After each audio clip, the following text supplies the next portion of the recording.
आज मैं आप लोगों के बीच लेकर आया हूँ एक ऐसी हॉरर स्टोरी सन 1920 सदी की कहानी है जो कि आपको सुनने में बहुत ही डरावनी और हैरान कर देने वाली कहानी है। आइए तो सुनते हैं। कहानी सन 1920 की है।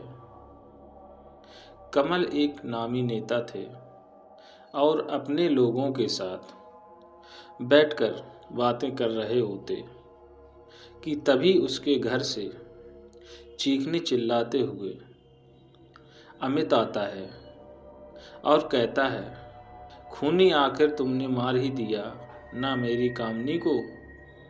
खूनी मैं तुझे सजा दिलवा कर ही रहूँगा। तुम लोग देख क्या रहे हो, उठकर इसको बाहर फेंक दो। बड़ा आया सजा दिलवाने वाला। कमल के आदमी अमित को धक्का देकर घर से बाहर कर देते हैं। अमित वहाँ से चला जाता है और कुछ दिनों बाद न्यूज में आता है कामनी का खून कमल के बॉडीगार्ड ने किया था, क्योंकि कामनी और पाल सिंह का चक्कर चल रहा था और कामनी पान सिंह को धमकी देकर पैसे मांग रही थी।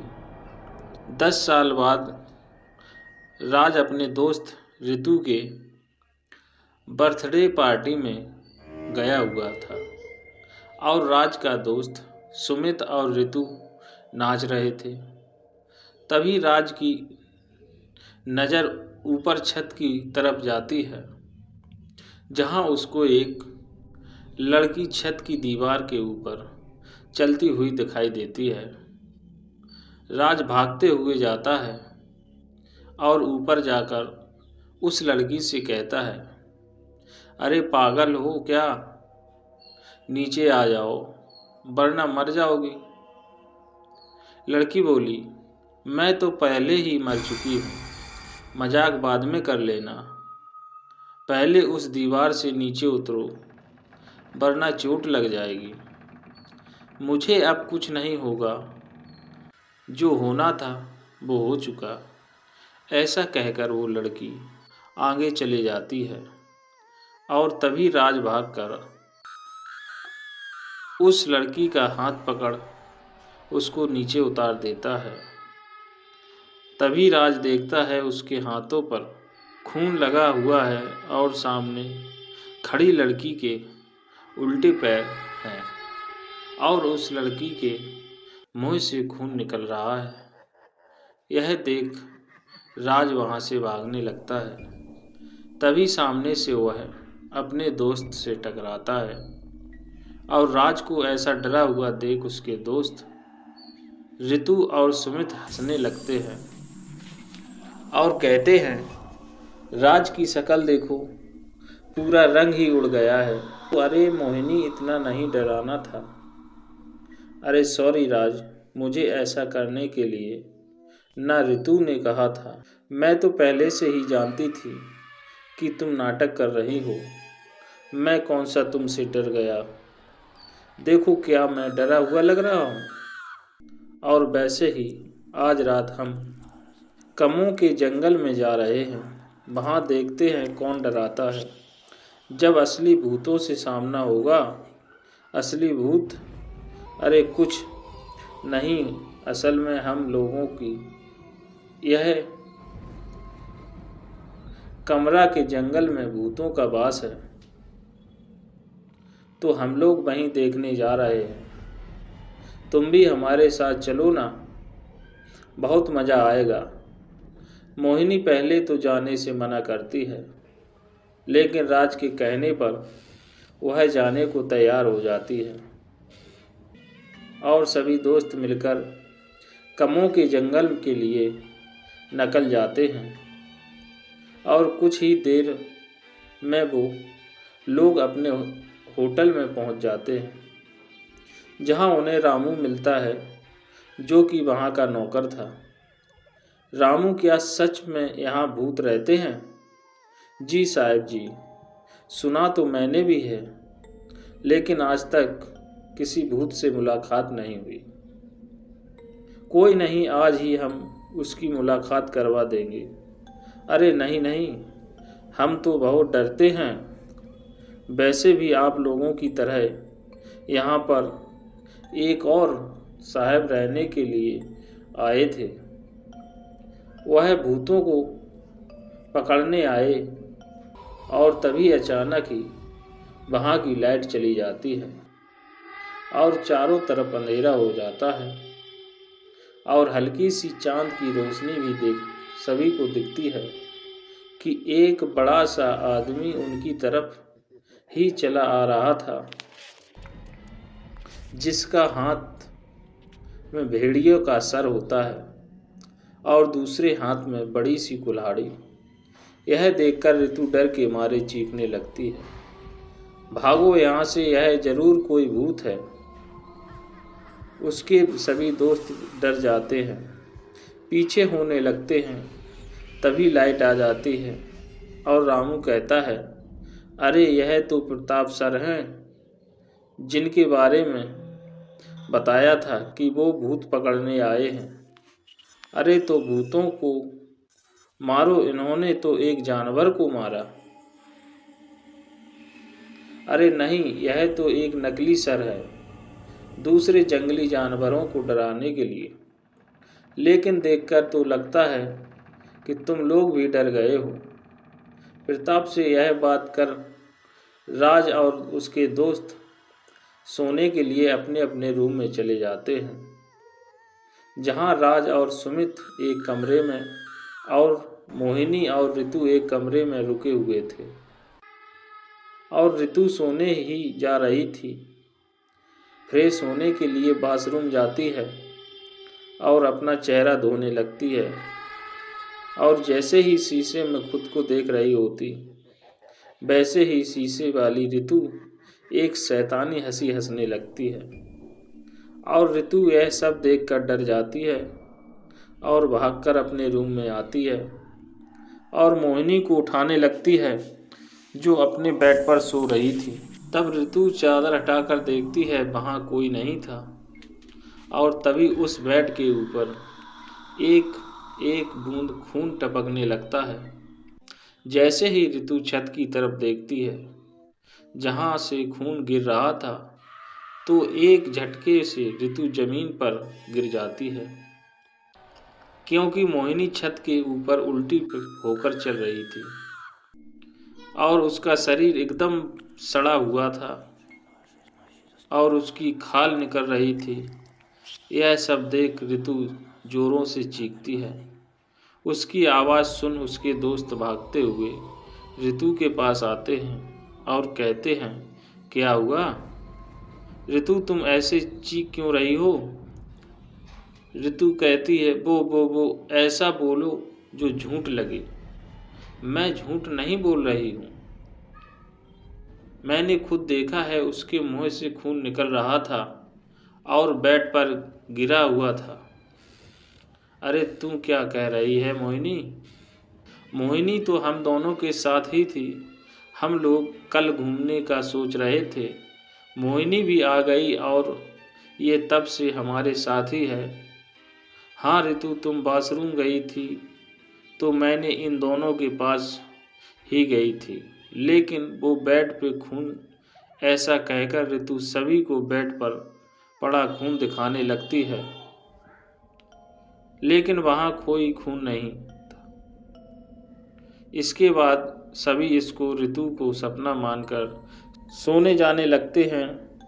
तभी राज मोहिनी को रूम से बाहर आने का इशारा करता है और मोहिनी के पास जाकर, मोहिनी सॉरी, वह शायद ऋतु ने सपना में डर गई होगी, इसलिए ये सब बोल रही है। और अगर कुछ भी ज़रूरत लगे तो मुझे ज़रूर बताना, मैं यहीं पास में हूँ। यह लो चाकू अपने पास रखो सेफ्टी के लिए।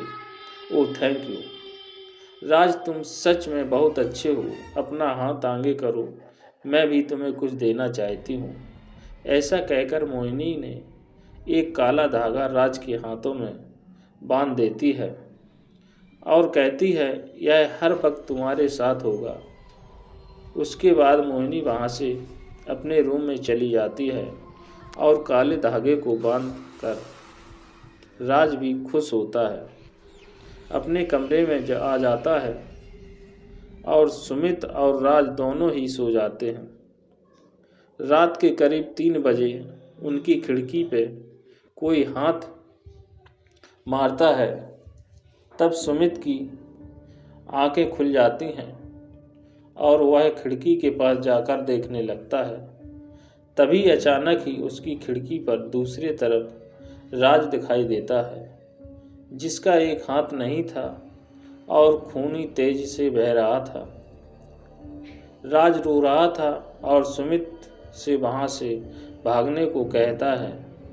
सुमित यह सब देखकर काफ़ी डर जाता है और भागने ही वाला होता कि तभी उसके पीछे से उसके कंधे पर एक हाथ आता है और पसीने से लथपथ सुमित जैसे ही पीछे मुड़ता है तो सामने राज बिल्कुल ठीक हालत में खड़ा था, जो सुमित को ऐसा डरा हुआ देखकर कहता है, क्या हुआ सुमित, तुम इतना डरा हुआ क्यों है?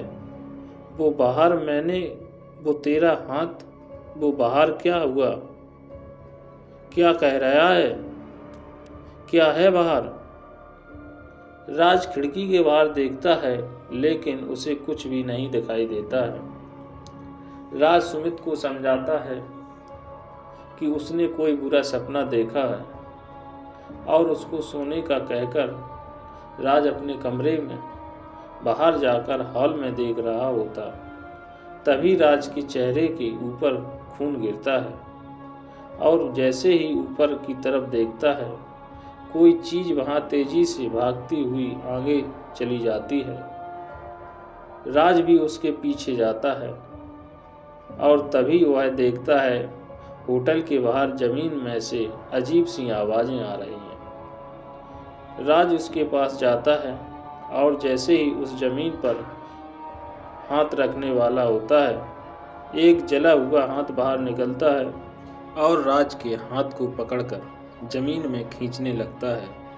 यह देख राज जोरों जोरों से चिल्लाने लगता है और उसकी आवाज़ सुन प्रताप उसकी मदद के लिए आ जाता है और राज को पकड़कर उस जगह से दूर ले जाता है और तब तक उसके दोस्त भी आ जाते हैं और यह सब उसके दोस्त भी देख लेते हैं। दोस्त कहते हैं, मैंने कहा था राज, यहाँ भूत है, चल अभी चलते हैं यहाँ से वहाँ, वो भूत हमको मार देगा। नहीं, तुम लोग अगर यहाँ से कहीं भी गए तो वह भूत तुम्हें भी मार देगा, क्योंकि जब तक तुम सब साथ हो वह कुछ नहीं करेगा। हम सब मिलकर उस भूत को पकड़ सकते हैं। यह ठीक है, मैं इसके लिए तैयार हूँ, मैं भी, लेकिन हमें कुछ हो गया तो कुछ नहीं होगा। मैं हूँ तुम लोगों के साथ और हमें यह पता करना होगा कि यह भूत चाहता क्या है। ऐसा कहकर प्रताप एक कमरे में अपना वीडियो रिकॉर्ड कर देता है और उस कमरे में एक मांस का टुकड़ा रख देता है और तभी वहाँ की लाइट एक बार फिर चली जाती है और कुछ ही देर में आ भी जाती है और सभी देखते हैं कि उस कमरे का दरवाज़ा खुला हुआ है। सभी लोग उस कमरे में जाते हैं तो देखते हैं कि वह मांस का टुकड़ा गायब है और तब प्रताप सभी की रिकॉर्ड की हुई वीडियोज देखता है, जिसमें राज उस कमरे में उल्टा होकर चलते हुए आता है और मांस के टुकड़े को खा जाता है। यह देखकर सभी डर जाते हैं। जैसे ही सब राज की तरफ देखते हैं तो राज वहाँ होता ही नहीं और एक बार फिर लाइट चली जाती है। सभी इधर उधर भागने लगते हैं और जैसे ही लाइट आती है सभी को वहाँ रितु की लाश दिखाई देती है। ये सब देखकर डर जाते हैं और तब सुमित फ़ोन करके राज के पापा को यहाँ बुलवा लेता है और राज के पापा कमल भी आ जाते हैं और अपने बेटे की वीडियो देखकर भी डर जाते हैं। तब प्रताप उन्हें कहता है, देखिए कमल जी, अगर आप राज को बचाना चाहते हैं तो हमें उस आत्मा के यहाँ आने की वजह पता करनी होगी और ऐसा तब होगा जब हम उसे कोई सच बताएं। तब आत्मा भी अपने यहाँ आने का सच बता देगी। कमल इस विधि के लिए मान जाता है और विधि शुरू हो जाती है, जहाँ एक गोले में सभी लोग एक दूसरे का हाथ पकड़कर खड़े थे और तब राज, जो अब एक आत्मा के कब्जे में था, वह उल्टा होकर उस गोले के आसपास घूमने लगता है और कहता है, बताओ कमल, अपना सच बताओ। आज के कई साल पहले मैंने एक बेगुनाहों को मौत की सज़ा दिलाई थी।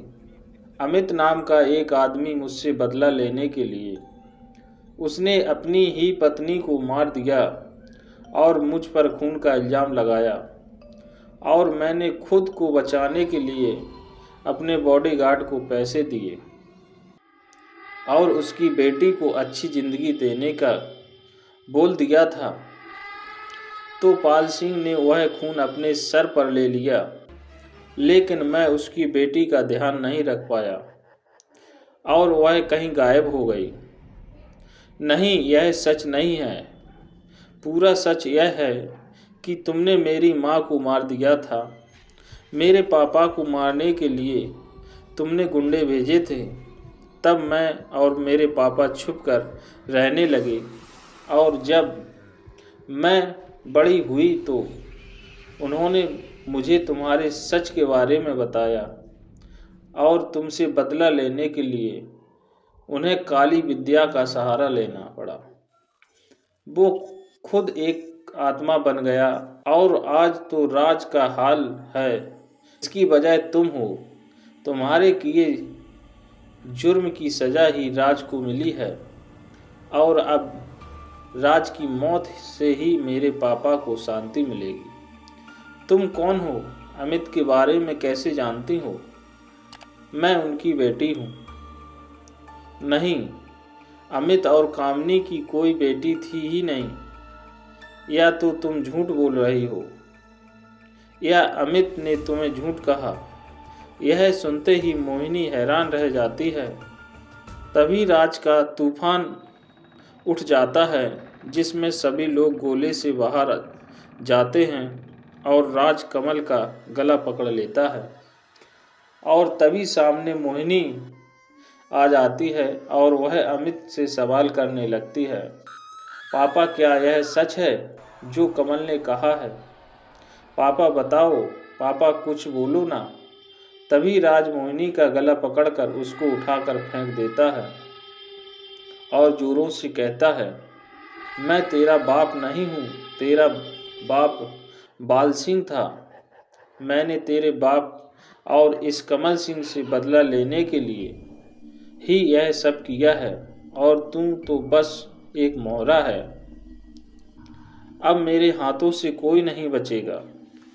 मोहिनी को अपनी गलती का पछतावा होता है और वह समझ जाती है कि अब उसको ही अमित को रोकना होगा। तभी प्रताप मोहिनी के पास आकर कहता है, आखिर अमित की आत्मा राज के बॉडी में गई कैसे? मैंने राज को अमित की हड्डी से बना हुआ ब्रेसलेट पहना था। मोहिनी, अब तुम्हें ही उस ब्रेसलेट को राज से अलग करके एक बहते हुए पानी में फेंकना होगा, ताकि अमित की आत्मा, जो इस धरती लोक में अपने बदले की वजह से है, वह मुक्त हो जाएगी। और यह होटल के ठीक नीचे एक नदी है, तुम्हें उसी में ब्रेसलेट को फेंकना होगा। इसके बाद मोहिनी राज के पास जाती है ताकि उसको बातों में लगाकर उसका ब्रेसलेट निकाल सके, लेकिन इस चाल के बारे में आत्मा को पहले से ही पता था। वह मोहिनी को हवा में उड़ाकर जमीन पर फेंक देती है, जिससे मोहिनी भी काफ़ी घायल हो जाती है। लेकिन एक बार और हिम्मत करके वह राज के पास जाती है। जब राज उसका गला दबाकर उसको दूर फेंक देता है तो मोहिनी उठकर होटल से बाहर भागने लगती है और राज अब कमल को मारने ही वाला होता कि तभी उसके हाथ में से ब्रेसलेट न देखकर वह मोहिनी के पीछे हवा में उड़ते हुए जाने लगता है।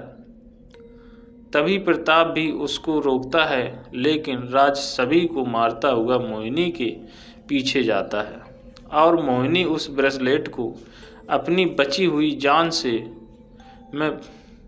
से फेंक देती है, लेकिन वह ब्रेसलेट एक पेड़ पर अटक जाता है और यह देख अमित की आत्मा खुश हो जाती है और गुस्से में मोहिनी को मारने के लिए आगे बढ़ती है और मोहिनी को उठाकर फेंकने ही वाला होता है कि वह ब्रेसलेट नदी में गिर जाता है, जिससे राज के बॉडी में से अमित की आत्मा निकल जाती है और जलने लगती है और अपने आप भस्म हो जाती है। और कुछ दिनों बाद राज बिल्कुल ठीक हो जाता है और कमल मोहिनी को माफ़ करके अपनी फैमिली का हिस्सा बना लेता है। तो दोस्तों, यह कहानी सन 1920 की हॉरर स्टोरी कैसी लगी है तो कमेंट करके ज़रूर बताएं और हमारे चैनल पर नए हो तो सब्सक्राइब ज़रूर कर लें।